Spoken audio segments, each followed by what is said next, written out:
Welcome to the Conscious Diabetic Podcast. Welcome back after a long Christmas, New Year break to the Conscious Diabetic Podcast. We are here with someone who I have been following for a while. He is a published author. He's got a huge diabetes sort of community called Mastering Diabetes. I am with Cyrus Khambatta. Is that correct? That is exactly right. You nailed it. That's right. Yeah, and he's probably one of the most scientifically qualified people I think we've had on the show so far. So I am super excited to talk with Cyrus about, again, him being diabetic, and also the content that he was creating on National Diabetes Month in the USA, I think in November. And he was talking with some amazing people during that time, eking out some amazing knowledge, and to talk about the Mastering Diabetes method, which I'm sure a lot of people are going to be intrigued about. So please, little introduction from you, my friend, and we'll kick off, as we do with everyone, is the diagnosis and your story of diabetes. Got it. Okay, cool. Well, first of all, thank you for having me on the podcast. This is an honor to be here, and the fact that we both do CrossFit is awesome. I always another CrossFit brother, I would say. Another CrossFit junkie, I would say. Yeah, addict. Yes, exactly right. So I'll give you the short story here. I was diagnosed with type 1 diabetes when I was 22 years old. So I was a senior in college. I was going to Stanford University, and I was just sort of trying to graduate with my life and move on. I was studying mechanical engineering, and it had nothing to do with human health. At that time, I went into all of the, I went into DKA, but I didn't know that I was in DKA because nobody knows they're in DKA. Mm-hmm. It comes as a surprise, right? So I had all the signs and symptoms, which was extreme thirst. You know, the exact thirst I'm talking about, like just absolute mind-boggling, ravenous thirst. Like you're being sucked from the inside out of no fluids. Yeah, exactly right. And it almost seemed like the more water I drank, the more Gatorade I drank, the more anything I drank, the thirstier I got. Yeah. And it felt like I was going crazy. So I was drinking, 1 to 2 gallons of water per day, getting thirstier every few minutes. I was urinating frequently, about every 30 minutes or so. And then I was also flushing electrolytes. And so as a result of that, when I would go to sleep, I would cramp up in the middle of the night, and my quad would cramp, and my calf would cramp, and my abs would cramp, and my shoulder would cramp, and my chest would cramp. And I was just like, this is ridiculous. So I ended up calling my sister, who's a doctor of osteopathy. She's a family practice physician. And I said, hey, listen, what is going on with me right now? Here's all my symptoms. And she started crying immediately. She's a very calm cucumber, but she basically was like, hey, you got type 1 diabetes, go straight to the health center. And I was like, type 1 diabetes? What are you talking about? I don't have type 1 diabetes. I don't even know what that means, but diabetes is something that affects old people and, people who eat cake. And she was like, fat people, as people do think like, big people, or old big people, or yeah. Yeah, exactly right. And I was just like, you know what? She said, I don't have time to explain anything right now, Cyrus, but just go directly to the health center. You're going to benefit from that. So I go to the health center, I check myself in, and while I'm there, they test my blood glucose, and they find out that my blood glucose is in the 600s. So okay. It's effectively 6 times higher than it's supposed to be. Mm-hmm. And so, blood glucose is supposed to be between about 70 and 130, 80 and 130, somewhere there. And I was effectively 6 times higher. So they took me to the hospital. They started giving me a drip irrigation of insulin to bring my blood glucose down. There, they diagnosed me not only with type 1 diabetes, but also with Hashimoto's hypothyroidism and alopecia universalis, which is basically why I have no hair. Right. It's like complete hair loss, right? So I was losing my hair at that time, and I didn't know why. But they put the pieces of the puzzle together. They said, hey, by the way, you have 3 autoimmune conditions. And we've literally never seen these 3 autoimmune conditions ever before presented in the same person. And I was like, that doesn't sound good. So it turns out that I walked away 24 hours later with 3 diagnoses. And they gave me a blood glucose meter and a prescription for multiple types of insulin, plus test strips, plus a carbohydrate counting guide, plus a life alert bracelet. And I was just like, what just happened? Mm-hmm. This is weird, right? So as you've probably been through a very similar situation where your whole life, literally, it feels like somebody picks you up and just shakes you and puts you down. And all of a sudden you're like, what the hell just happened to me? I don't understand. right? So it took a while for me to like come to terms with multiple diagnoses, because like type 1 diabetes is a life-threatening condition. And if you don't manage it properly, you're in for a world of pain, absolute world of pain. And I didn't know that at the beginning. All I knew is that this was important and it was serious and I had to do something about it. So I followed the advice of the doctors at that time. And they said, listen, we can't tell you what to do for alopecia. We can't tell you what to do for Hashimoto's. Like there's no quote unquote cure for those things, but we can give you a management method for type 1 diabetes. And that is to eat a low carbohydrate diet. If you eat a low carb diet, then you'll be able to control your blood glucose nicely and you'll be able to keep your insulin use low. And I was like, hey, sounds like a plan. Sounds like a good idea. So I did that. So for 1 year, I ate a low carbohydrate diet, red meat, white meat, chicken, fish, oil, peanut butter, dairy products. And it was supposed to keep my blood glucose nice and controllable. And I was, also trying to avoid carbohydrate rich foods like fruits and potatoes and pastas and breads and cereals and chips and cookies and stuff like that. But the problem was that this low carbohydrate methodology did not work. It did not control my blood glucose. My glucose was a disaster, absolute disaster. It was a circus. Just like a roller coaster, yeah? It was the roller coaster. It was worse than the roller coaster because not only was the roller coaster happening to my blood glucose and I was sort of ping-ponging like high, low, high, low, high, low every single day. But in addition to that, I also became very anxious. I became depressed. I felt like my world was just getting smaller and smaller and smaller on me. And then I also noticed that, I've been an athlete my whole life and my muscles were starting to hurt. My joints were starting to hurt. Yeah. And my energy levels were going, even lower than they were when I was diagnosed. So at about the year marker, I was like, enough medical world. This is ridiculous. This does not work. So I switched over to eating a plant-based diet. And I was just looking for a different way to be. I just wanted to feel less junky. And I came across the idea of eating a plant-based diet. I was not seeking it out. And some friends of mine basically said, hey, you should go see if this works. So under the guidance of a guy named Dr. Doug Graham, who went on to write a book called the 80-10-10 diet, he taught me how to eat a low-fat plant-based whole food diet. And then he also taught me the biology of why it would work and helping me control type 1 diabetes with precision. And so the first week of eating a plant-based diet was unbelievable. I mean, I will literally never forget that week of my life. This was 2003. And under his guidance, he basically showed me how to put away all of the meats and cheeses and high fat food in particular, and literally overnight switch to eating nothing but fruits and vegetables, 100% fruits and vegetables. Okay. And so I did that. And I was expecting my blood glucose would go through the roof and that my insulin use would also go up because that's what the doctors had told me. But the exact opposite happened. My blood glucose it flatlined. I mean, it came down so quickly, it was unbelievable. And as a result of that, I had to inject less insulin, both basal and bolus.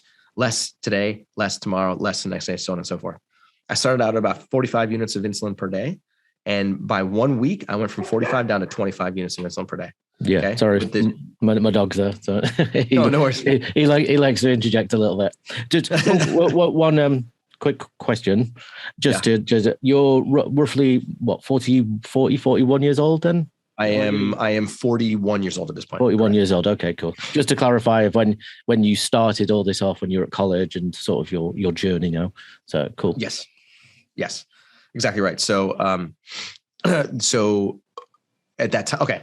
So my insulin use came down so dramatically and I started to feel so much better that I was like, wait a minute, this is very, very fascinating information. So long story short, I continued doing this in my life.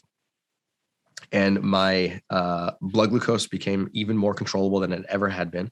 And my insulin use stayed real low in the low 20s.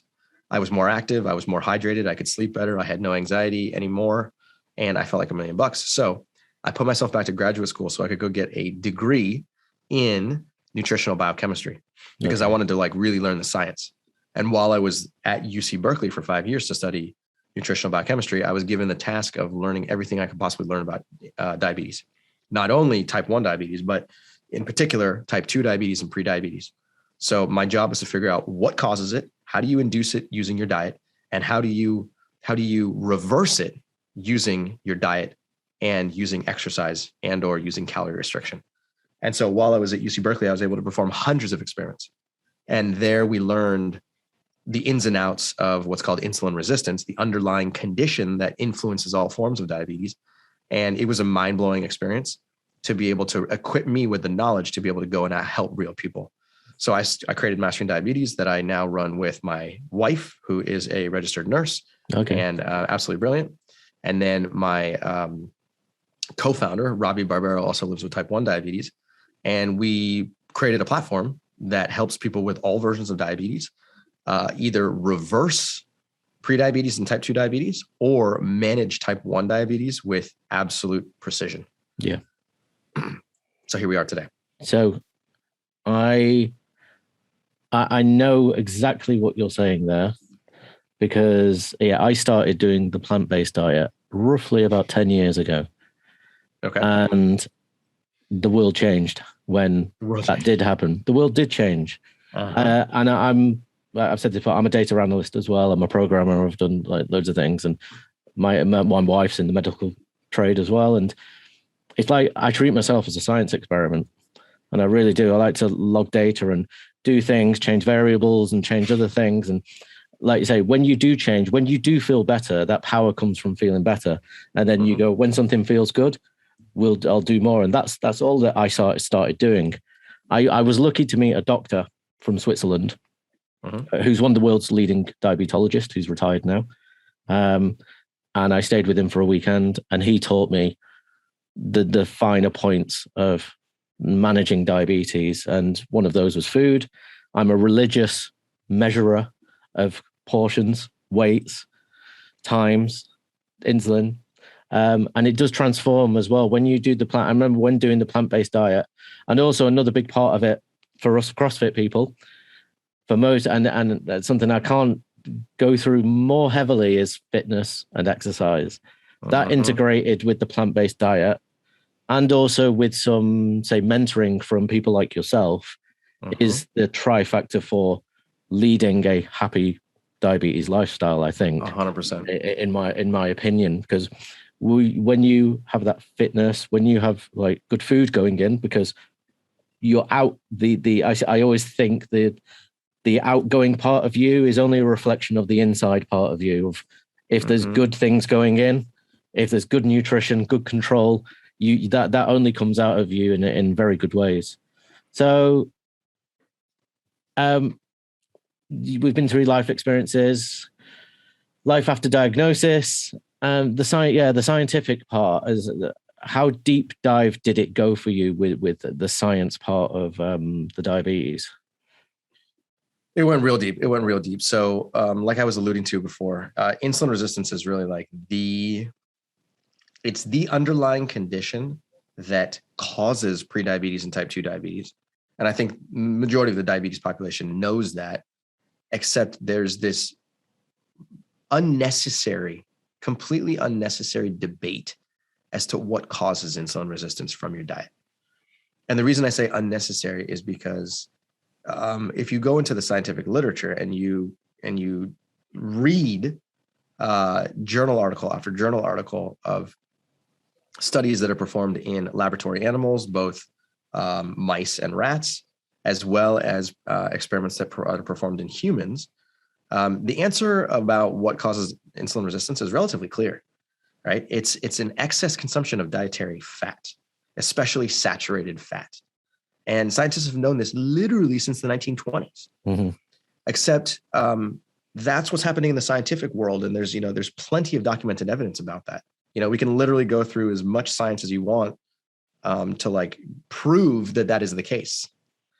But in the outside world, what the general public is being told by the medical world and by the pharmaceutical industry and by the rhetoric that exists within the diabetes world, and what's happening on Instagram and what's happening on YouTube and what's happening in the blogosphere is a different story. And that other story is that carbohydrates are to blame.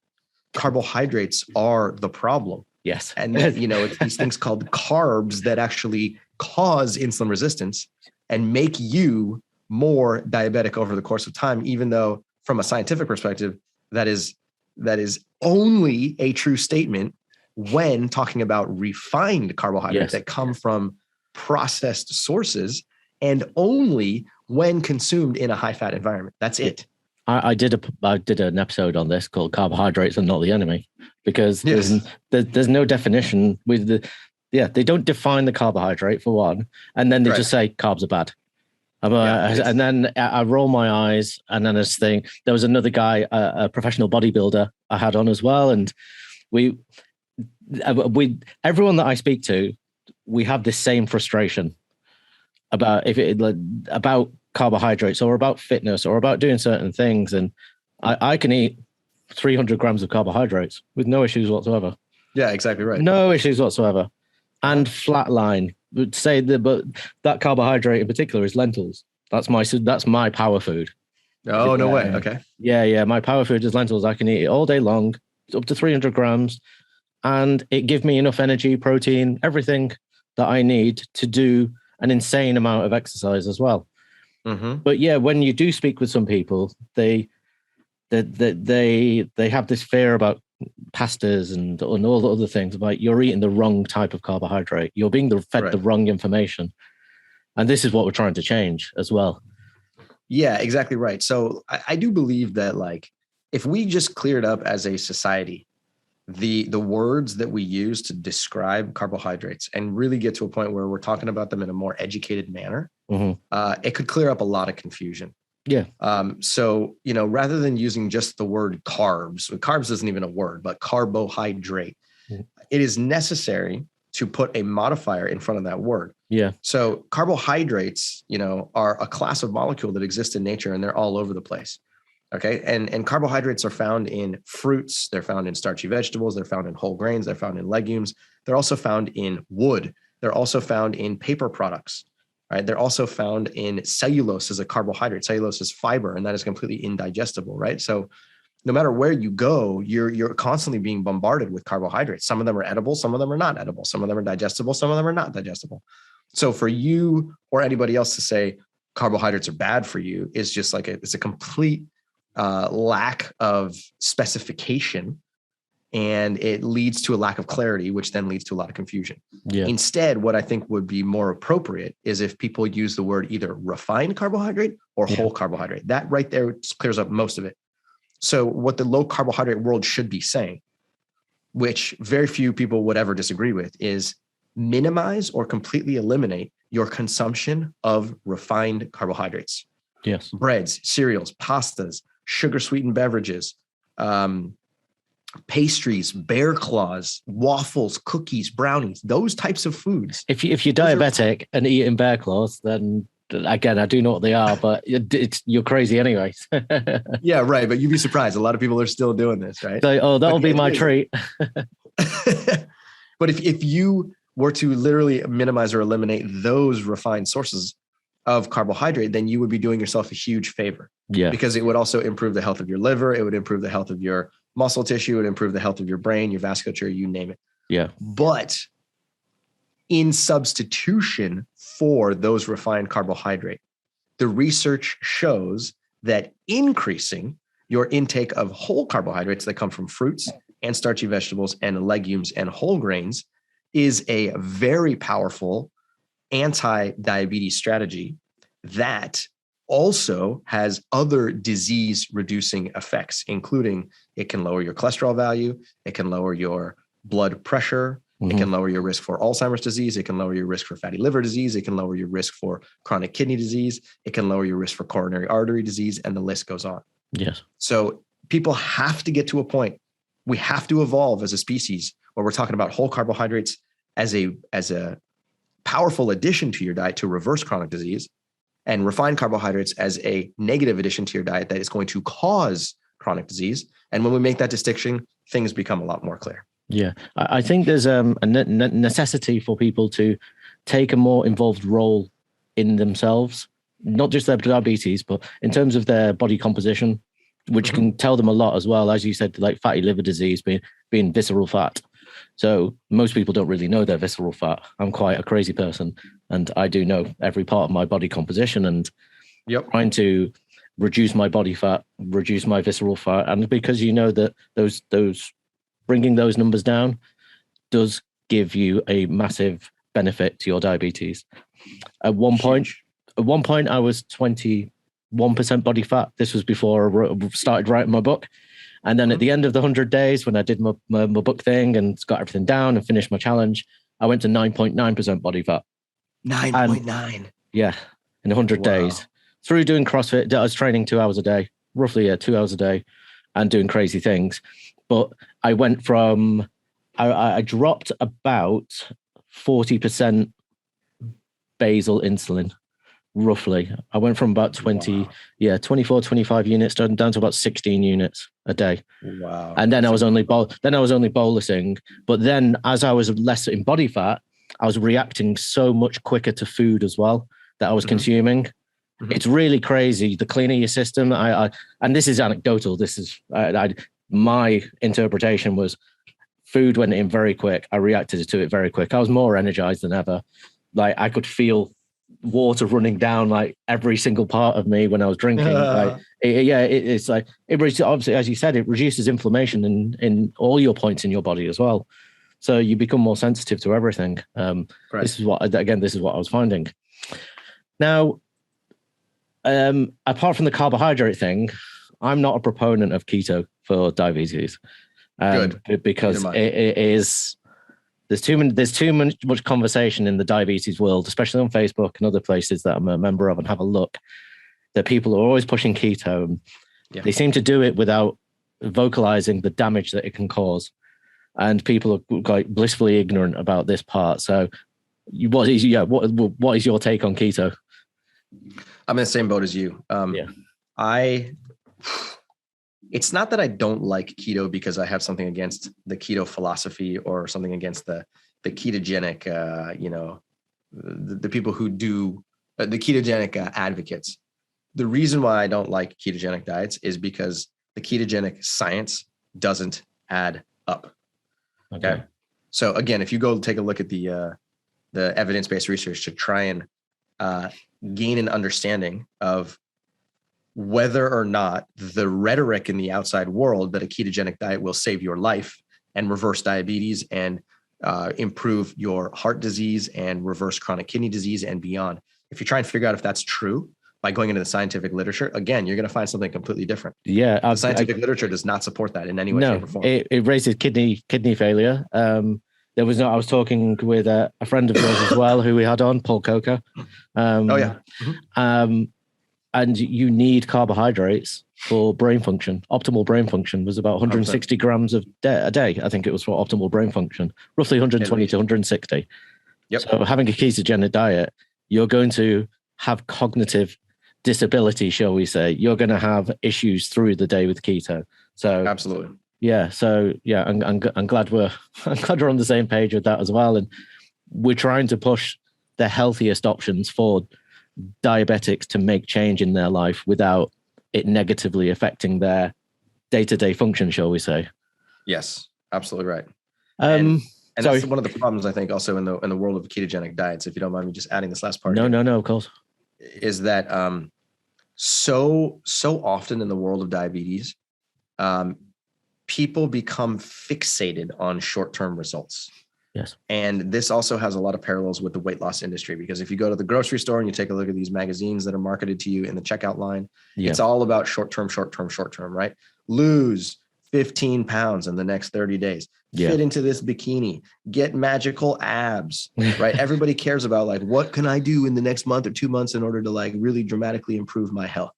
But you don't read very many articles, or you don't see magazine covers where it says, like improve your longevity over the course of the next 30 years, right? Live a healthier life 50 years into the future, minimize your risk for the development of cancer and Alzheimer's disease when you're 70, right? That's not an enticing magazine cover. And so as a result of that, people become very fixated on what can I do in the short term in order to get results. And the ketogenic diet is a perfect short-term tool. Because what it does is it's a rapid weight loss tool. When you consume a predominantly animal-based diet that contains a significant amount of fat and protein, there are plenty of biological mechanisms that clearly describe how those nutrients cause a neurological crosstalk between your digestive system and your brain, and it slows down your appestat, otherwise known as your appetite center. So when you're consuming a significant amount of fat and protein, it actually slows down your desire to consume food.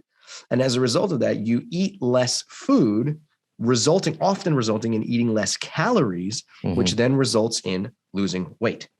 So people who eat a ketogenic diet often report that they lose weight, and a lot of people lose weight rapidly, especially within the first month or so of doing a ketogenic diet. So they start losing weight, and then they start to see all these improvements in their overall health, especially when it comes to a very measurable condition like diabetes. They see lower fasting blood glucose, lower post-meal blood glucose, more controllable blood glucose all throughout the day. If you extrapolate a couple of months into the future, most people will find that their A1C has lowered significantly. And then oftentimes their blood pressure comes down, and their cholesterol level, their triglyceride level can come down within a short period of time. But this is all short-term stuff, right? Short-term within weeks or months. And this is all great stuff. Don't get me wrong. But if you fast forward into the future and you ask yourself, well, what's going to happen a year from now, right? What's going to happen 2 years from now, 5 years from now? To answer that question, you have to go into the scientific research. And the scientific research shows a different story, which is that even though you may get all these short-term benefits from this Band-Aid approach that you've been applying, in the long term, your risk for increasing chronic disease is higher. Okay, so your risk for the development of fatty liver disease goes up. Chronic kidney disease goes up. Of inflammation inside of your adipose tissue goes up. The amount of insulin resistance in your liver and muscle skyrockets. I mean, it's on a completely different level. And so as a result of that, your risk for the development of diabetes has actually gone up. The problem is that you're just not eating carbohydrate energy, so you'll never notice whether or not your blood glucose actually does go high if you do eat carbohydrate-rich food. So the last thing I'll add here is that I really want people to start to understand that if you want short-term results and long-term results at the same time, there's really only one way to do it.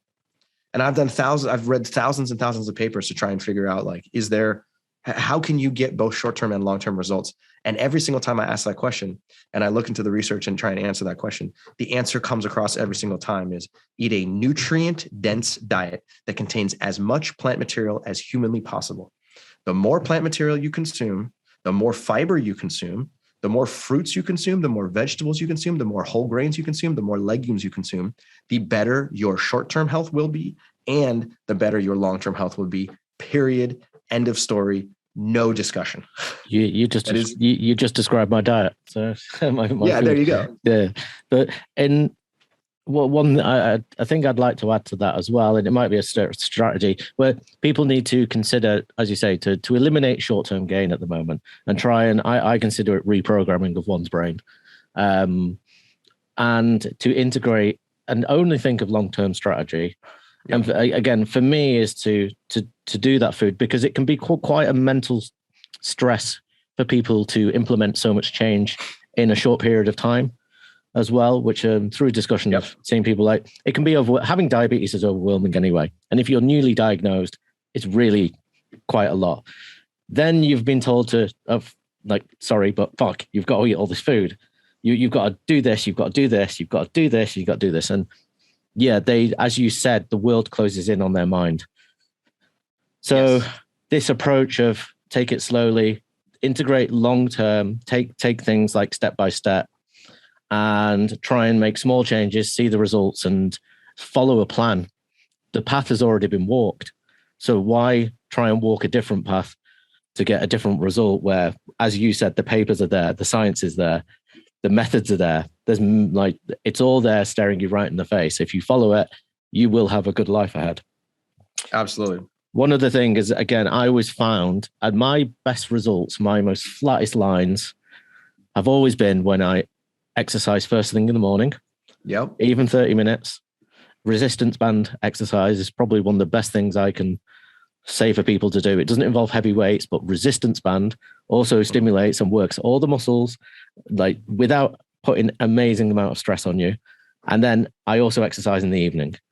That gives me the best flatline blood glucose every single day. No problem. Mm-hmm. I love it. Yeah. Because exercise is actually something that that is worth talking about as well, because we talk a lot about the fact that like a low fat, plant-based whole food diet can reverse insulin resistance and dramatically improve your short-term and long-term health. But exercise is independent of that. Exercise is another very powerful insulin sensitizer. Yeah. Just like you said, it lowers your blood glucose. Yeah. It opens up all the pathways, doesn't it? It opens up the, like, again, I don't know the science of it, but I know it like opens up the body. You become especially more sensitive in the morning, and also for the night, because you lose, I can't remember, I'll get it mixed up now. You lose your sensitivity in the afternoon, or you're most insensitive in the morning. I can't remember now. What was the question? Your insulin sensitivity is, I think, is it naturally down when you wake up in the morning, and then it increases in the afternoon, and that's the cycle which is it happens with everyone, and that with that exercise in the morning, you're actually kickstarting that sensitivity away from that, from that sort of low percentage, shall we say, and then it builds it up, and then you continue through the day. Like say for me, exercise at night, and then my nighttime glucose, I'll say I'm over on the UK side, will sit at say 5 millimoles all the way through the night, all the way through the night. And I have a tandem unit. I have a Dexcom as well. Okay. But I spent months going through my profile, doing fasting, doing 1 hour fast, 2 hour fast, 3 hour fast, 6 hour fast, 12-hour fasting, and then a 24-hour fast, to find out every single variable within my the way my body acts throughout the daytime, in order to customize my profiles based on every single sort of general variable that could be thought of. And it's given me an amazing, it's given me like I said, I'm a little bit crazy, but it's a science experiment for me, and I'm happy to sacrifice that in order to hopefully help other people's lives. For sure, that's the right way to do it. And I'm glad you actually, you self-admit to like measure a lot of things, and that's actually a good thing. I think in the world of type 1 diabetes in particular, it's the number one most measurable health condition of all time. There's no other health condition that allows you to make literally moment by moment, minute by minute calculations that you can use as like one indicator of your overall health. But you can also drive yourself nuts, calculating too many things and looking at too many numbers. So every person has to sort of find an ideal balance between how much data do they want, and, that will enable them to make better decisions, but also not be overwhelming that it ends up crippling them. So it sounds like you're on the sort of side of things where you want more information, which is actually a good thing, because it allows you to be that much more detail oriented with every decision that you make. Yeah, I have to do it because of CrossFit. I have to know exactly, I have to put my body in all these situations to know how it's going to act. Like, can I just get up and go and run 10 kilometers without any food? And I actually can, because I know how to prepare my body for it. I know at what level I am. I've got my programming on my tandem. I'll set it up. I can go for a run. I can come back, and then I'll need maybe a banana after, and then I'm fine. But it took a long time to get to that level of understanding. Yeah, and exactly right. A lot of hypos to get through to that understanding as well. Sure. A lot of incidents. There's a number of times I've collapsed and everything, but without going that extra mile, I would have never known how far I can push it either. And I don't suggest to anyone to push it like me, but it's just one of the things that it's something that's in me that has to push everything to the extreme, which I don't know, is my makeup. Well, I mean, at least you admit it, and sometimes, unfortunately, you have to push things to the extreme in order to like really understand how. So you have to break something before you understand how it works. Correct, and that's what I used to do as a child. I used to take everything to pieces to see how it worked, which my mother did not like.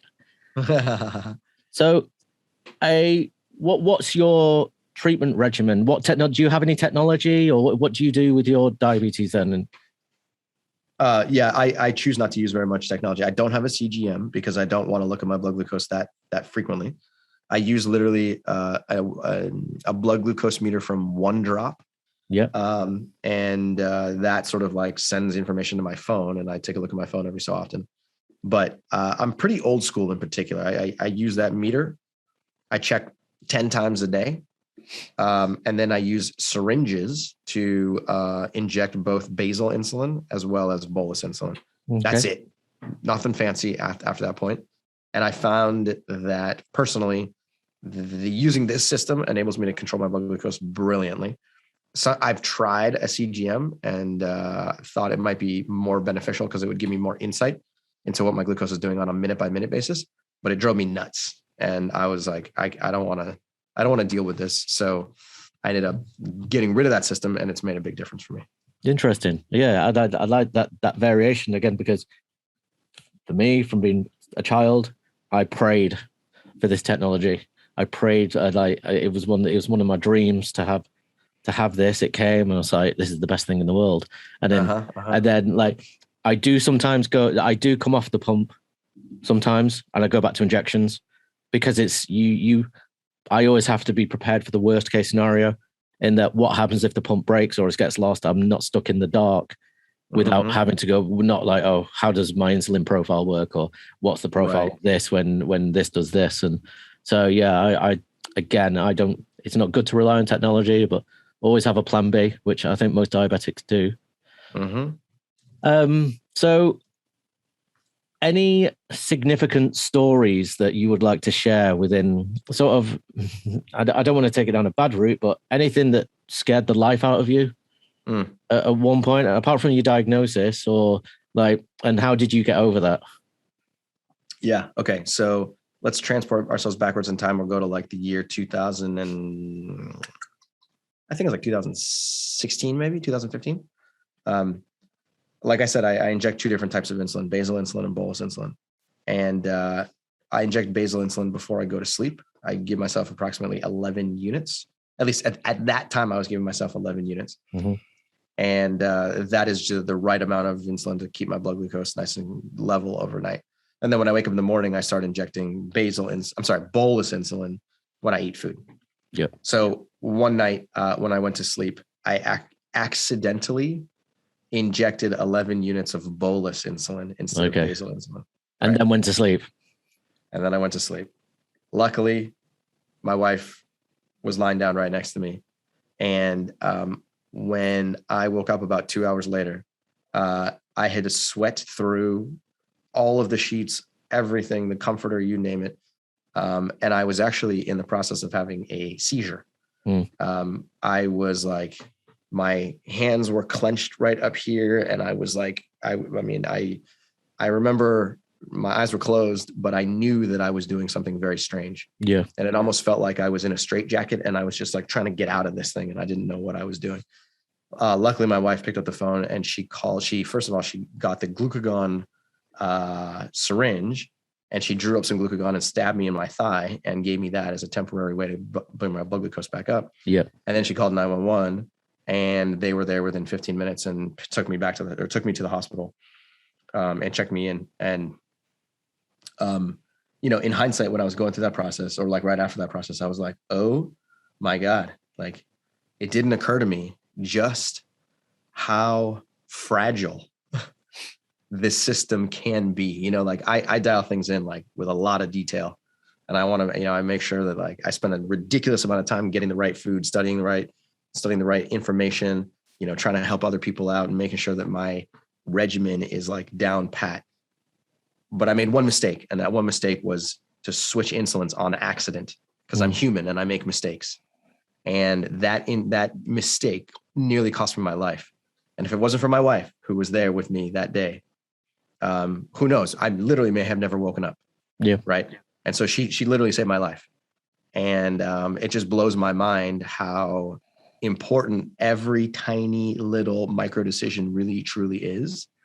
And as a person with type 1, you could either get frustrated by that and be like, oh, I have to think so much all the time. It's this never ending job that I can never get rid of. Or you could think about it as an opportunity for you to just become very, very clinical in your decision-making process. Yeah. And to become very, very, very systematic. And if you can do that, then 99.99999% of the time, you're going to make the right decision and your life is going to be improved for the better.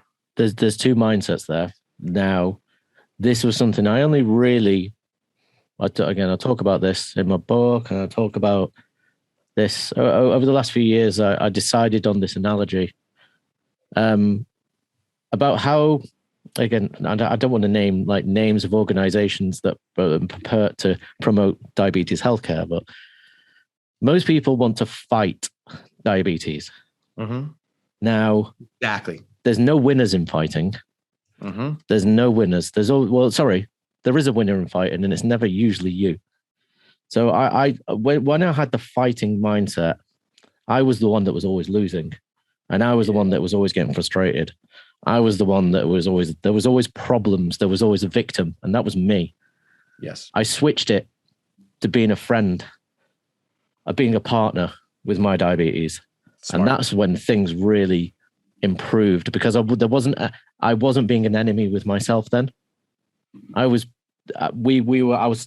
hand in hand with myself, walking the same path as a diabetic person together.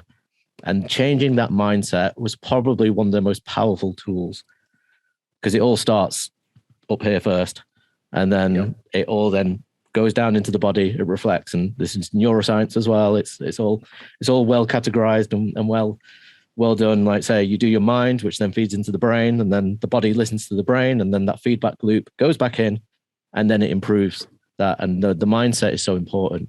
So 100%. Tell me this. What changes does that result in? Like, what does it mean for you to be friends with with diabetes? Being the friends took the victim mentality out of it for me. Okay. It then gave me discipline.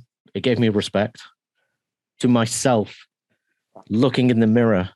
And this is what they do with self-help things. And I don't want to be down that self-help route. But once I got to accept who I was, instead of fighting that person who I was, then it opened up those new pathways for me. And that's what the biggest change was. It was, I came out of the dark, shall we say, into the light, if we want to use analogies like that. But yeah, there was that change into myself, listening to myself more, trusting myself. Yep. Let's say it felt like growing up in a way, because again, we touched when I was diagnosed as 5 years old, and we spoke about this before we started recording, was I think there's significant mental impact with child diagnosis, which I don't think is discussed as much at the moment. I don't know. I'm trying to speak with a psychologist who specializes in diabetes. I'm trying to find one who wants to speak with me, but no one will. But yeah, I think for me, there was that subconscious protection mode, which we still don't really or fully aware of how it works. That carried on through my life, and that was a part of it. And up until I started really to confront it and exercise those demons, shall we say, or get in touch with them and really, like, say, take them hand in hand, then things changed. So you can be an enemy with your subconscious and your mind. And yeah, it's a very powerful tool, which you can almost lasso and take control and talk to. And like, say, I talk to myself all the time. Yeah. But without being a crazy, but I talk to myself because it grounds me. It does loads of sort of positive things. God, you've got to talk to yourself when you're doing CrossFit, because all day long, every day. Yeah, you need that motivation. So it's powerful stuff, which again, but what you promote and do, and hopefully what I'm trying to help with people as well, is to change the mind, to change the food, to change the fitness, and that mind, body, soul connect is gives one power, I believe. Yeah. So what you're alluding to here is really important, actually, because it's a very subtle mindset difference, but it's extremely powerful, right? And it's not something that, like, maybe from the outside, somebody may not be able to detect that change within you. Maybe they would, I'm not 100% sure. But the way that you think about your own role within the world, and or whether or not diabetes happened to you, or whether or not you are now in partnership with diabetes to say, hey, cool, like, it's okay. Like, I'm not going to fault you. Let's have a good time together, and like, let's make the most out of this. Yeah. Right. That's a very subtle change, and it makes a huge difference. Yeah. And I'm a crazy person it's not crazy, but I read neuroscience stuff a lot. I read biology stuff a lot. I read a lot of food and nutrition stuff, and try and I said to you before, I follow Buddhism practice to do with energy and visualization and meditation, and all these elements I try and combine into sort of the perfect jigsaw piece. But the jigsaw's never complete, but we're getting closer to or I'm getting closer myself to being happier with things, to being better with things. There's always improvements which can be done, and it never ends. So, but I'll never get tired of it. Yeah, exactly right. So I think, yeah, we got 5 minutes. So finally, last question, and then we'll do the shameless plug and self-promotion bit. The future of diabetes, in your opinion, what does the next maybe 10 years look like for you? The future, you mean like, what do I think the future of diabetes is? Yeah. Just in general, just in general. Obviously, there's a lot of technology coming out. There's a lot of automation. Mm-hmm. There's a lot of more data. There's a lot more data, and you can throw data at people, but they don't necessarily understand it. So, right. Yeah. So, where do you see the improvements could be made in the next 10 years, shall we say? Yeah, that's a great question. What I would love to see. I would love to see mainstream adoption of real science. And I don't see, God, we're pushing that, aren't we? That was a joke, wasn't it? I don't mean to be so crude here. No. Especially after the past 2 years, I think we're pushing it there.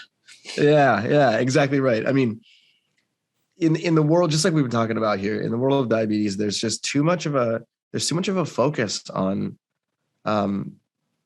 excuse my language here, but just shitty science. Just crappy science that, like, it is not does not have a long-term focus. And there's too much of a focus on ketogenic diets, on low carbohydrate diets, and on short-term thinking.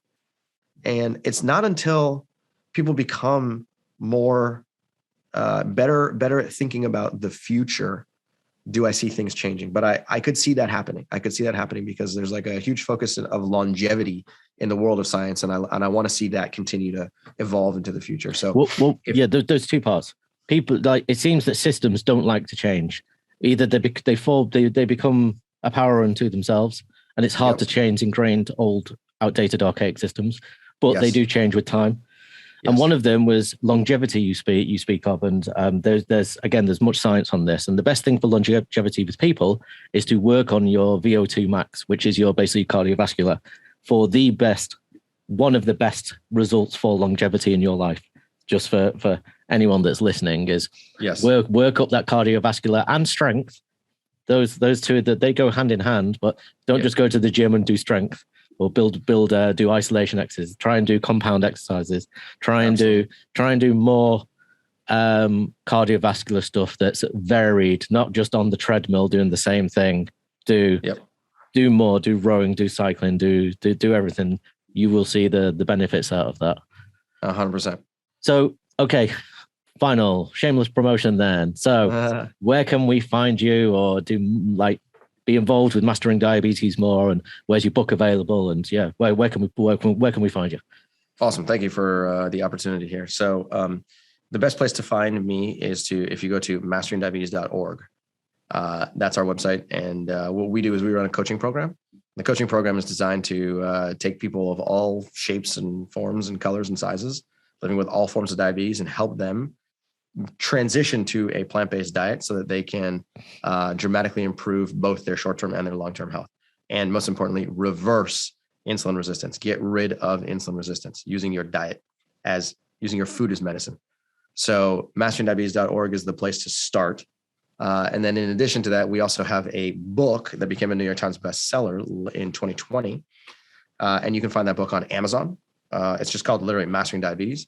So go check that out over there. And those are the two best places I think to start. Awesome. And social media, Mastering Diabetes, isn't it? Yeah, exactly. We're all over Instagram and Facebook. Exactly. The whole thing. Because it's really good content. So I urge anyone that's out there to get there. So we will wrap up of that now, right on time. But we will get you back in 3 months because there's more to talk about always. There's always more to talk about for sure. Yeah. So thank you to Cyrus Khambatta from Mastering Diabetes. My name is Brett. I am the Conscious Diabetic. I was on Instagram as Conscious Diabetic, but I got banned for some reason. So now I'm at one user, and it is The Conscious Diabetic on Instagram. You can find me on YouTube. Okay. The Conscious Diet. Yeah, for some reason I got banned. I don't know why. So I lost all my content. I lost everything. YouTube is Conscious Diabetic. Facebook is Conscious Diabetic. Website is Conscious Diabetic. We'll see you over and out and catch up next week. Spotify, sorry, The Conscious Diabetic. Amazon, the same. And we'll catch up with you soon. I hope you have enjoyed today's episode. I appreciate all your time. And finally, big love to everyone. Get in touch with either Cyrus or myself for any advice or talk about diabetes. So take care, everyone. For more information about being a conscious diabetic, check out consciousdiabetic.com.